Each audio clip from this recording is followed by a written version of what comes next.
Good afternoon, and thank you all for joining us today. As it's Friday, I want to reiterate to everyone that this is a daily press conference, meaning that these briefings will continue tomorrow and Sunday at 2:30 p.m. unless otherwise noted. Available live on Facebook on our Facebook page or at illinois.gov/live video. Last hour, the President declared a national emergency. This is an important step, and we will work to bring every resource available to us into this state. But make no mistake, we have long since passed the moment when we thought we could count on the federal government to lead in the face of this unprecedented situation. Here in Illinois, we are doing everything that we can to keep transmission rates as low as possible, to flatten the curve for our healthcare workers and our first responders, for our most vulnerable populations and our older citizens. And we're working with other states and with federal officials to ensure that our national mindset reflects those same priorities. It's with that in mind that I have determined that we will close all K-12 schools, public and private, statewide, starting Tuesday, March 17th through March 30th. This is the timeline that we are laying out today. Let me be clear, I understand the gravity of this action and what it means for every community in our state, as well as the families and caretakers of the 2 million students that gather in large groups every day in school classrooms and assemblies. None of the choices that we have to make over the last week, or have had to make over the last week, have been easy or simple. All of these choices have cascading effects for citizens and vulnerable populations when it comes to food access and safety, childcare, and social services. It's my job to weigh the benefits and risks of any one particular course of action and to come to the best possible conclusion.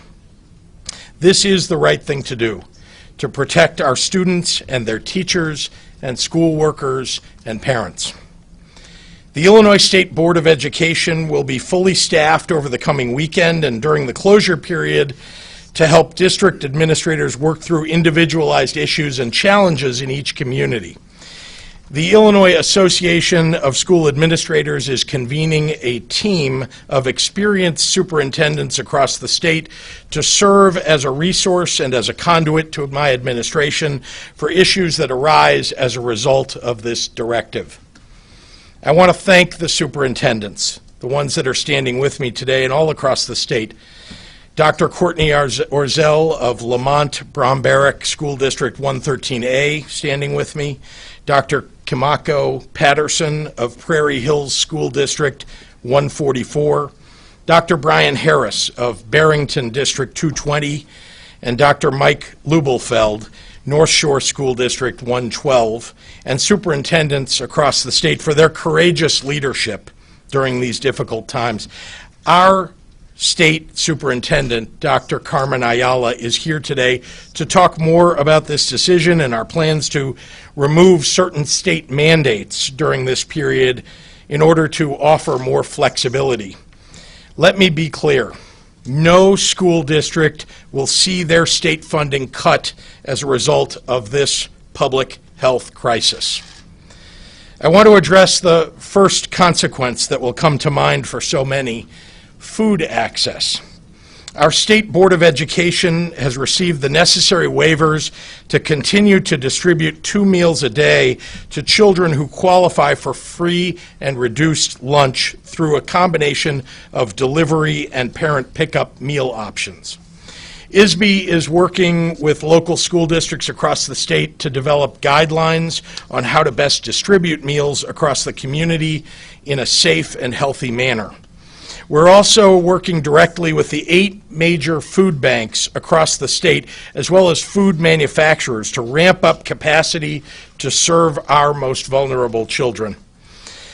I know a lot of people are wondering, why schools, when we know that children seem to be less susceptible to COVID-19 than other populations.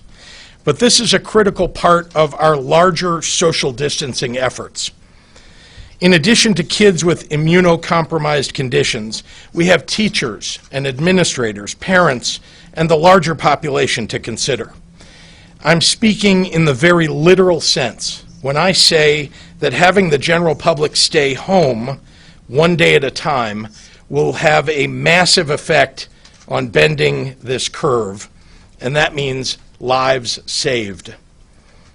We have seen positive results in countries that took aggressive action, and we have seen the tragic outcomes in countries that did not. There are things that you can do to assist your neighbors and your friends and your family. The people of Illinois are a creative and generous and caring people, and I'm asking everyone to help in these challenging circumstances. So please, this weekend, if you can, stay home. If you are able to telework, do so. If you don't have to travel, don't. This isn't forever. This is a sacrifice in the short term to help our hospitals, our healthcare workers, our testing laboratories, and our vulnerable and elderly residents. We all have a duty to each of them. Everyone will make a sacrifice, but of course these sacrifices run deeper for some residents more than others. I'm working to do everything I can to help our working families during this unprecedented national crisis.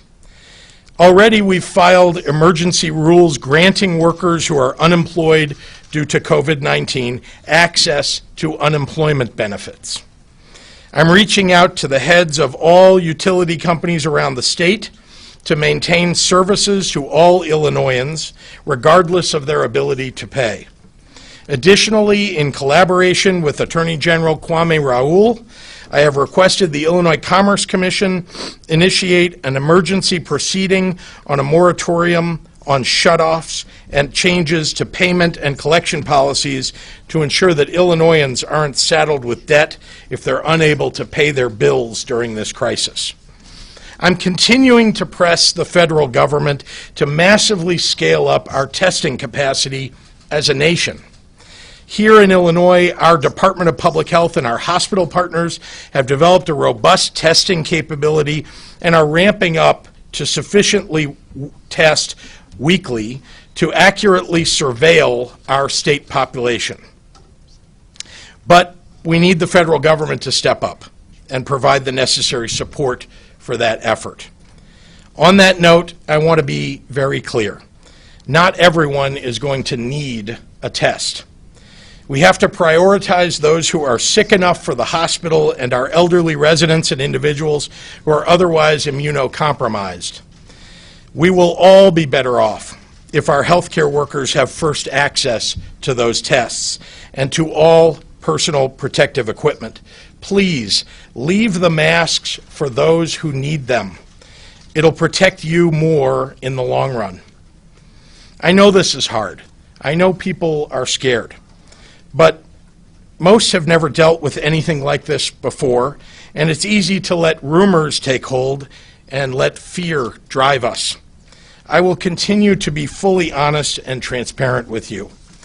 Every action that we take to control the spread of the virus and prevent our medical infrastructure from dealing with too many cases at once is an action that impacts and disrupts lives.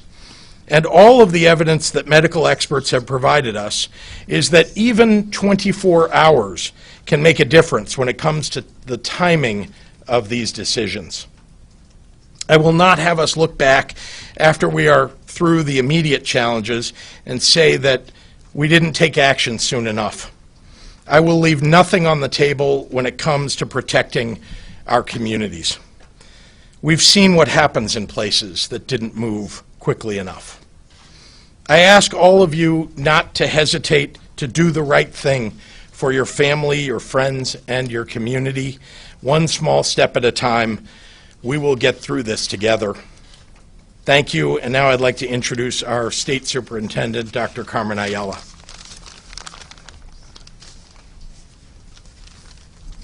Good afternoon. To Illinois students, families, and educators, The Illinois State Board of Education is here and ready to support you. This is an unprecedented event in our lifetime. I want to thank you personally for your extraordinary leadership during a time of very difficult decisions to all of our leaders across the state. Having been a former Illinois State District Superintendent, I know every district is unique, and closing schools will affect each of your communities differently. The Illinois State Board of Education stands ready to help you. We're here to be a resource, to troubleshoot, to offer you guidance, to answer your questions as best we can, and ultimately to get through this together. Most importantly, we want to continue to meet our students' most basic needs, and as you heard, we are working with school districts to ensure that children who rely on schools for nutrition can continue to receive free breakfast and lunch every day. We have asked that school districts provide some continuity of education while schools are closed, like the types of activities students might be doing during spring or winter breaks. On our website, you will find links to some free online resources to help your children continue learning. Each school district has the full autonomy to provide learning opportunities in the best way that meets your students' needs and is possible in particular circumstances. We encourage you to implement what works best for your school community. To protect students' safety as well as their health, we have asked that at least one administrator stay on site during regular school hours in case children whose parents cannot be home or children experiencing homelessness need a safe place to go. This is a scary time, but please know that we are here to do anything and everything we can to help our schools and our students get through this crisis. Thank you. Go ahead. Sorry. I'd like to introduce Dr. Ezike, the Director of the Illinois Department of Public Health. Thank you, Dr. Ayala. So today we are announcing an additional 14 cases. All but one are in the Chicago-Cook County area. We have one case in Lake County. Public health officials are investigating any travel history or exposure to known COVID cases, and additional information will be shared later. As has been said, we are in extraordinary times as we see the reports around the world, and here at home, we see the situation is rapidly evolving. The state is taking aggressive measures to help limit the spread of the virus as the number of positive cases increase exponentially. We want to get ahead of widespread community transmission to reduce the number of people affected. Again, we would rather be overcautious than put the health of our most vulnerable citizens at risk. Please understand that none of these decisions were taken lightly. The governor's office, IDPH, all the state agencies, and our local community entities have all been working closely throughout this response. Initial steps to prevent illness that we have been talking about from the beginning still apply. They should still be practiced. Hand washing for 20 seconds. Everyone is realizing how long 20 seconds is now. Staying home when you're sick. Disinfecting frequently touched surfaces. If you haven't received your flu shot, I still urge you to get your flu shot. However, we are moving into community-level actions, and that includes limiting large events and mass gatherings and temporarily closing schools. We have seen evidence from influenza outbreaks that community mitigation strategies, such as school closures, will have an effect on decreasing the severity of the outbreak. A systematic review conducted in 2013 on school closures for influenza found compelling evidence that school closures could reduce influenza transmission. To update the evidence, additional studies were conducted in primary and secondary schools. And overall, the findings from the updated systematic review supported the conclusions from the 2013 data.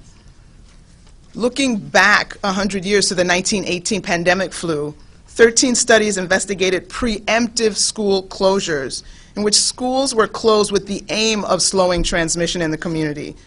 And the analysis estimated that early and sustained interventions reduced mortality rates up to 25%.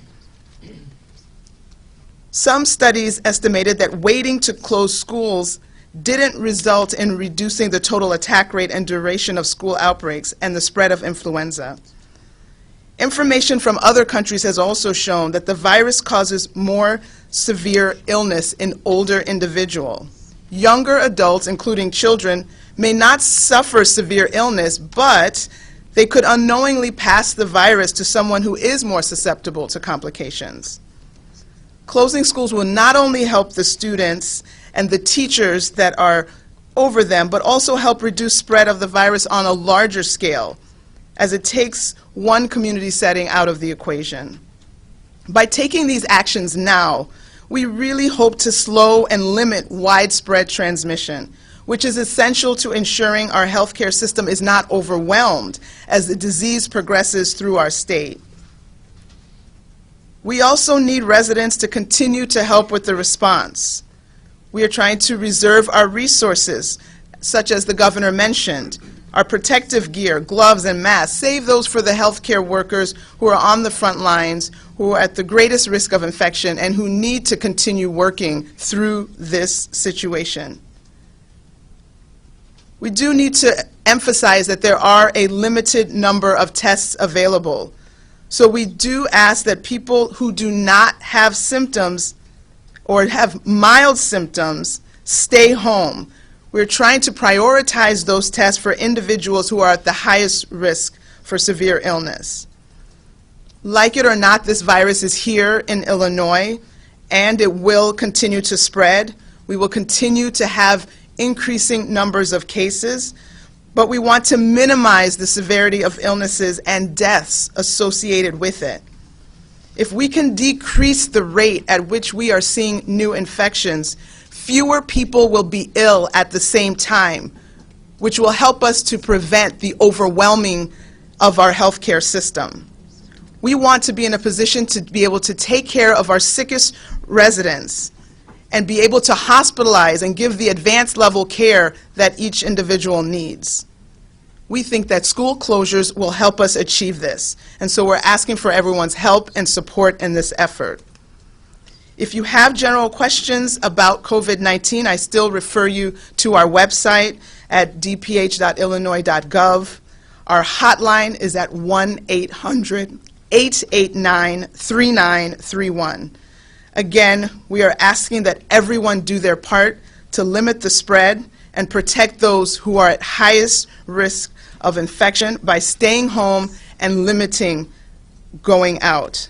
Again, it's worth mentioning, we know the difficulty of these measures. As the governor said, we would rather at the end of this be criticized for doing too much. It will be very hard to live with being told you didn't do enough to protect the people of Illinois. Thank you. And with that, I will turn it over to Chairman Cronin. He's the chairman of the DuPage County Board. Thank you, Doctor. Today I join the governor, who has taken most prudent action possible to minimize the impact of the COVID-19 virus on our community. It is not an easy decision to temporarily suspend classes throughout the entire state. However, taking serious, thoughtful action based on the best public health guidance and science available to us is the wisest course of action and the best path forward. We must recognize, and I'd like to recognize the DuPage Public Health Department, healthcare partners across the county and the suburban areas, and hospitals whose efforts have been exceptional. Thank you to those healthcare workers serving our most vulnerable population in nursing homes and long-term care facilities. As we enter this next phase of our response, it will be critical for us to work together to minimize the spread of COVID-19 using the best information we have. So at this point, the governor will take some questions. Governor, what has Thank you, changed? Mr. What Chairman. changed? 24 hours? Well, since this morning, not even 24 Same hours. question, yeah. Yeah, so you know that we've been day by day monitoring all of the changes, all of the new information that's been revealed. There's a kind of a wave and a weight of evidence, I guess, that we're weighing every day about all of these issues, whether to limit the number of people who gather, whether we ought to set it at 100 people, or as happened in Rockford, 25 people, 250 people, or 1,000. Whether to allow schools to meet and to set guidelines on whether schools should have meetings but not assemblies. We weigh these things every day, and we know what the consequences are of closing public schools and private schools.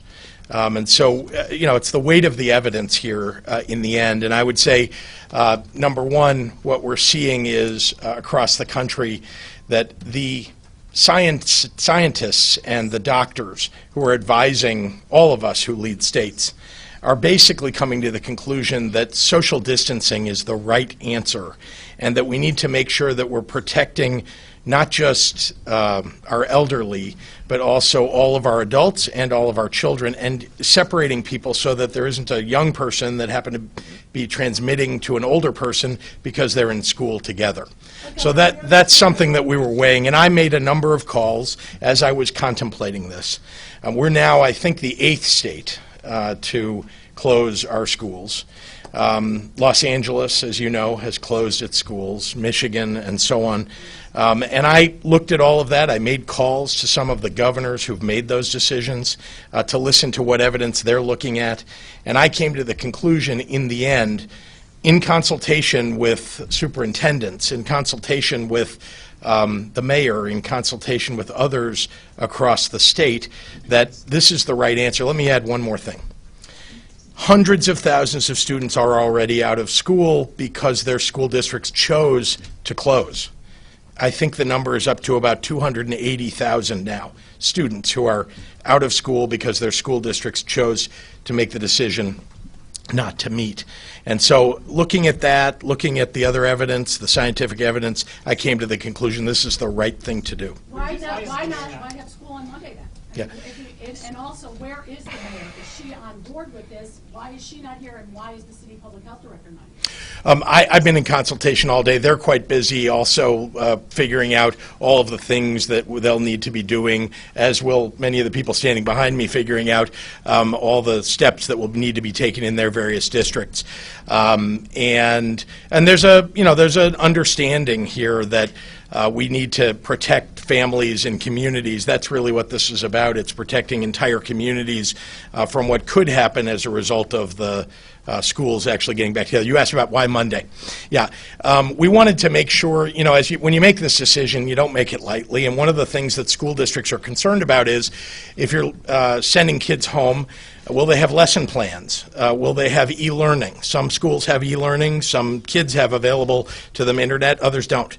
And so we wanted to make sure that the teachers were able to get lesson plans put together over the weekend, whether they're online or offline, and get together with their kids to explain to them the work that they could do over the next 2 weeks when they're not in session together, that they might do either online or just on paper. How are kids going to still get this breakfast and lunch that you speak of?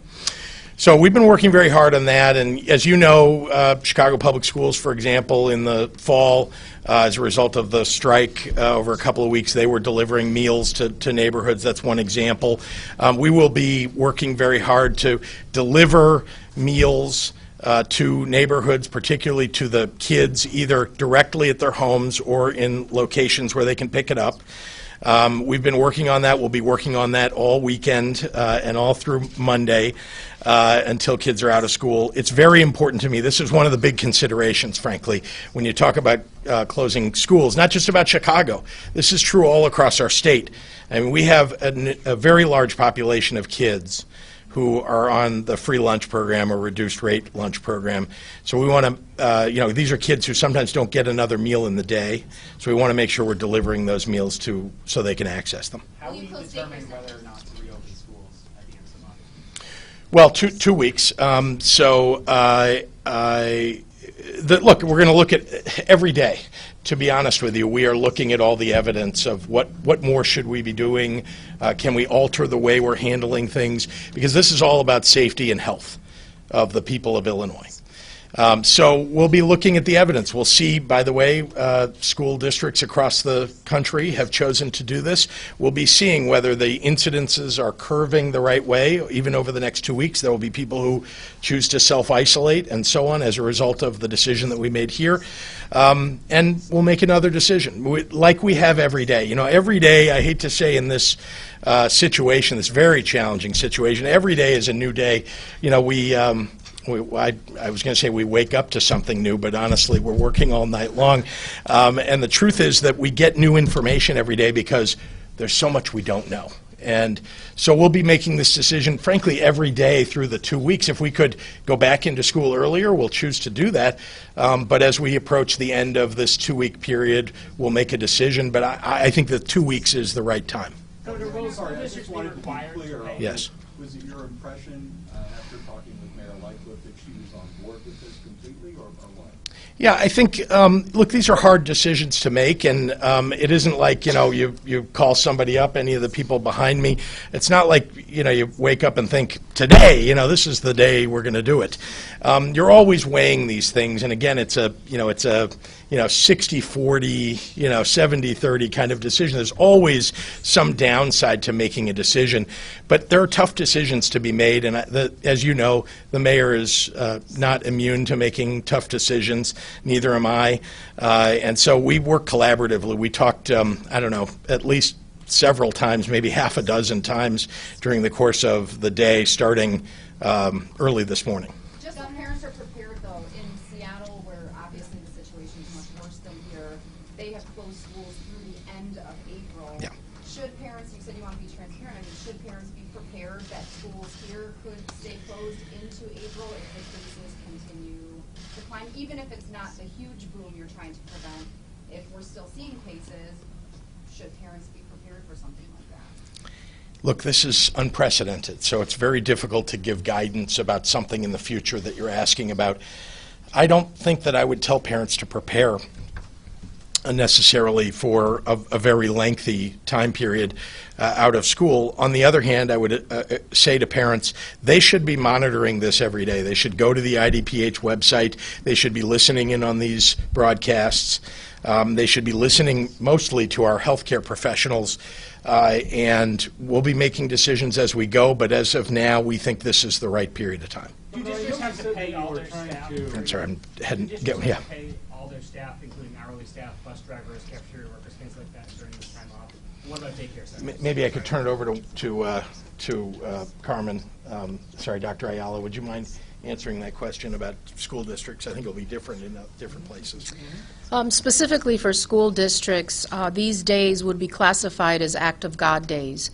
And so attendance really isn't impacted. It's like a normal working day.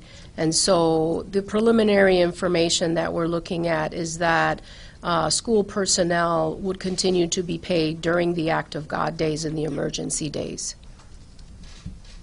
Governor, was there a specific piece of evidence? I know you said that this is evolving, but yesterday, both you and the mayor, even this morning, they were very adamant about the schools not closing. We're not there yet. And is there a specific piece of evidence that you heard to make you make this decision? Well, I said to you yesterday that I said, I was asked, are you going to close schools? And I said, no, but this is a day-to-day consideration. And yes, it's true that, after that press conference, as I began to look at more evidence that was coming in over the course of the evening and overnight and this morning, and contemplating as well, having made the decisions that we made already about limiting gatherings, I started to think about the kids who will go to school and who may, in fact, end up going home and bringing it home to their parents or grandparents. And I really came to the conclusion that, we're telling adults essentially don't gather in large groups, but we're telling kids, that you can bump up against each other in a hallway, even if you might not have an assembly. And so, that was one of the considerations. I also was reading a lot of the new information coming out of Italy, and I'm very concerned. I'm very concerned about flattening this curve. And I think this is the right thing to do. We're all focused on getting past this situation, this circumstance. And I think this is a short-term measure that will help us also alleviate the burden on our healthcare workers and our hospitals, because we're going to see more cases. You just heard Dr. Ezike say there were 14 new cases today, and I think you're going to see it in a press release if you haven't already, those cases. But remember that just a few days ago we had 4 and then 8, 6, 14. I mean, we're now in the 40s of cases, and as you look at other countries and you look at other states in the United States and the curve that they're on, we need to do a lot more. And so I just came to the conclusion, the weight of all that evidence, we need to flatten the curve more. What about daycare centers? Sorry, do you have a short, concise message for the people who are still saying this is overblown, everything's overreacting? I know that there are communities across the state where there is no one that has COVID-19. Your community is not immune. We have seen this across the world. This came to the United States later than it did to other places. And because the federal government didn't come up with enough tests, we cannot constrain this virus in the places where it has been an outbreak. And the result of that is we have community spread. Once you have community spread, it has the ability to go anywhere. So I know there are people that live in central Illinois right now who feel like, well, gee, nothing's hit my town or my county. Unfortunately, everybody is susceptible. And so we should all be on the same page here. This is coming. It's here. We're going to have to live with it for a while. There is no vaccine yet. There is not even a direct treatment that has been developed. And we don't even have enough tests yet. So let's get ahead of this thing. Let's do the right thing. This is the right thing today. Daycare centers and any new consideration for mass transit. Yep, thank you. There's no new consideration right now around mass transit, but I will tell you about daycare centers that, number one, we're working on expanding child care availability. We're also giving guidance to those child care facilities. Again, those are very small groups typically in child care centers, but we are giving guidance, and we're importantly trying to expand unemployment benefits for people who say, listen, I need to be home with my child. And so we're working hard at the federal government level. You know that there's a piece of legislation that's working its way through this afternoon. Hopefully it may have passed while we're standing here, but hopefully by the end of the evening it will. That will help us with our unemployment benefit challenge so we can offer that to everybody. We are going to offer benefits. But the federal government has a bill that will expand those benefits and open up health care for a lot of people who might otherwise not get it. This gentleman right here. When do you know? Give an update on the conditions of the confirmed cases or any investigation? Sure. Yep. I think as the numbers increase, we're focusing on the population as a whole. I still will say that the people who we have been talking about and the ones that we've added today are, we have the one that we've talked about who has been in critical condition. There's no change. I think we're going to probably get away from getting into individual as the numbers grow, but it's affecting all ages. Most of the people are going to fare well. There's a higher risk for those who are older and that have pre-existing medical conditions, and those are the people that we are really going to be focusing on them not getting the infection in the first place. So that's why all of these strategies are necessary. Thank you. How Can I just, this gentleman, I'm sorry, asked me to answer. Yes, sir, Where right is there. Illinois getting more tests? Yeah. You were talking about not enough tests. I have been asking that question every single day of the federal government. I'm not going to stop asking it. We don't know, and it's because they didn't plan well enough. Here's what I will tell you, though. I met with many of the hospital leaders in the state of Illinois. Many of those hospitals or research centers are developing or have already developed their own test, and they are going through rapid FDA approval processes that now the federal government is allowing. So we will be able to expand the tests. They're homegrown, meaning that we made them here in Illinois, but these are some of the greatest medical institutions in the country, and they've developed tests that work. And so we'll have at least more that are available, but still not enough. The federal government needs to step up. Thank you.